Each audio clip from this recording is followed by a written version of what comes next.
Let's make history.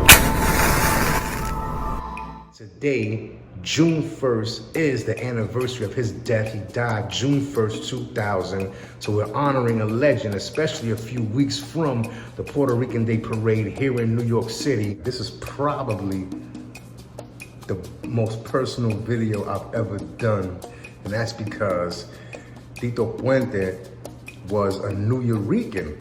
His family was from Ponce, Puerto Rico, and one of my grandmothers on my father's side is from Ponce. Other families and family in PR, most are from Moca, from the West Coast, and that's where Tito Puente's family's from. They moved to New York City, Spanish Harlem, which is also where I was raised, where my family was for almost 100 years. He grew up on 110th and Madison Avenue. That's my neighborhood. I grew up on 111th, like around the corner from there. I went to elementary school 2 blocks over. All my friends are from that area, even to this day. And so this is very personal to me. 110th and Madison was actually renamed Tito Puente Way. And so he was born in 1923. He was born in Harlem Hospital, raised in Spanish Harlem, the East Side, El Barrio. And from an early age, they would say that he had ADHD, according to today's standards. If you ever seen Tito Puente play, he's a percussionist, by the way, for those who don't know. If you ever seen him play, you're laughing right now because it's so obvious that he would have been considered ADHD. Because he was so active and hyper, his mother got him piano lessons. And from there, he went to percussion. And then from there, he actually got into dancing. His first passion is dancing. He wanted to be a dancer, but he had a leg injury, I believe an ankle injury, and that set his life on a different course. And then, as life would have it, Machito needed a drummer for his band because his drummer was surprisingly drafted. So Tito Puente joined Machito's band, and that's how he got his start, becoming the legendary percussionist that he will forever be. Now, a little background information. Machito was an Afro-Cuban who came from Havana, and what he did was he took the quote-unquote street music of Cuba and brought it to America and blended it with the big band orchestral sound that was popular during the time on the American mainland. We're talking the 1920s, 30s, 40s. And by him doing that, and then Tito Puente, as a young man, really as a kid, became his drummer or one of his percussionists. Mambo eventually evolved into what we call now as salsa, but its roots are in Cuba, Afro-Cuban music, basically the descendants of the African slaves in Cuba who created their own form of music. In Puerto Rico, it was something similar also. It was something called plena, which is basically Puerto Rican folk music, like the music of the people, the foundation, the people, not just like the ruling class, basically your everyday common folk, hence the term folk music. And eventually, Tito Puente was drafted and he fought in World War II. When he came back from the war, he used the GI Bill to further his education and music, to formalize his education in music, and actually went to Juilliard. He already was a master percussionist and musician. And when he was in the war, he also learned saxophone and other musical techniques, but he used the GI Bill, went to Juilliard, had an amazing career.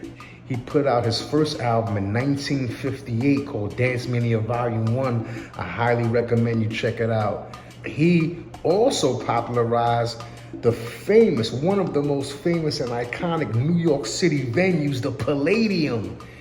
So everybody would come from El Barrio, up from the East Side down to the Palladium.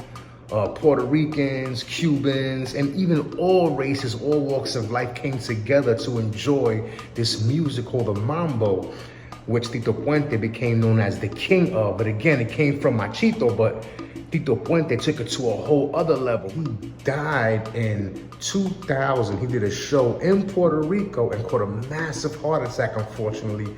They flew his body back to New York City, but he passed on. May he rest in peace.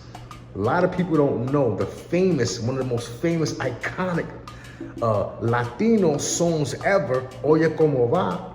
Tito Puente wrote and orchestrated that song. Carlos Santana, the Mexican-American from California, made it popular.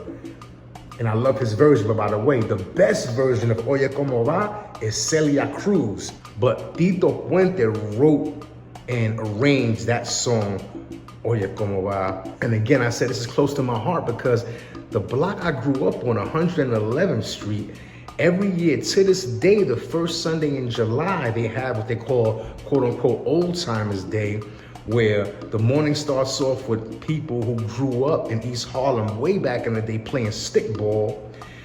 My uncles were involved, my great uncles actually, because I was raised by my grandparents, and my Uncle Cookie, he was named after a famous player. And so you would wake up in the morning, and my building, my window was right across the street from the schoolyard where they would do the live salsa events, and Tito Puente would come every year. The mayor would also come, and they would have these huge jams, and everybody would come out and be dancing salsa.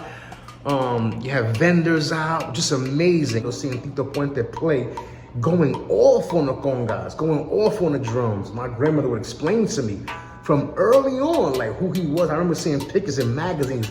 My grandma would say, look, you know who that is? Who? Tito Puente. I was like, so from an early age, man, I knew who this guy was. Saw him play, electrifying. And his name was actually Ernest. And his mother called him Ernestito. And so eventually that was shortened to Tito. Tito was always like the king of the little man. In other words, Tito felt more comfortable in el barrio, in the South Bronx, and he never forgot his roots. My dad was out there. He was a man of the streets, so to speak. He liked to be among the people. He liked to be playing and working. Dad always used to love being on stage. We'd go into these little small clubs. On August 20th, 2000, the community, which Tito Puente called home, honored him by renaming New York City's East 110th Street Tito Puente Way. It was an incredible experience. We were able to visit the apartment that he lived in for many years. We were able to stand in his bedroom. I couldn't help but imagine him running down the hallways and down the steps into 110th Street. And that's always how he identified himself. It was incredible to be part of that day, to stand there and watch them unveil a street name that meant so much to him. Whenever people would ask him where he came from, he would say 110th Street.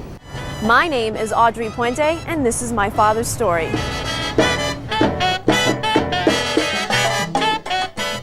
They called me a street musician. I used to be called that years ago because of the percussion that I played. Your heart has rhythm. Everything has rhythm. All life, everything is rhythm in life. And percussion is the basic thing for our music. That's why people love our Latin American rhythms, because they have that wonderful percussive feeling where they feel like dancing and enjoying themselves. You don't have to be a musician. The clave is something that you feel. The clave is a pattern that you have to follow to arrange Latin music. And it's a 2-bar figure. And that's the guide to do an arrangement and to write songs. It's got to stay in clave. It's our metronome. Tito was a child prodigy of Spanish Harlem already at the age of 13. Tito had a gift already, especially with the drums. I have pictures of Tito playing when he was 16 with Ramon Olivero. And they had never seen a drummer play drums the way he did. It's a possibility he did play younger, but he had to be home. There was a curfew. He was still a child. Let me know what you think in the comments. Subscribe to Will Flores TV on YouTube. Follow me on TikTok, Instagram, and X.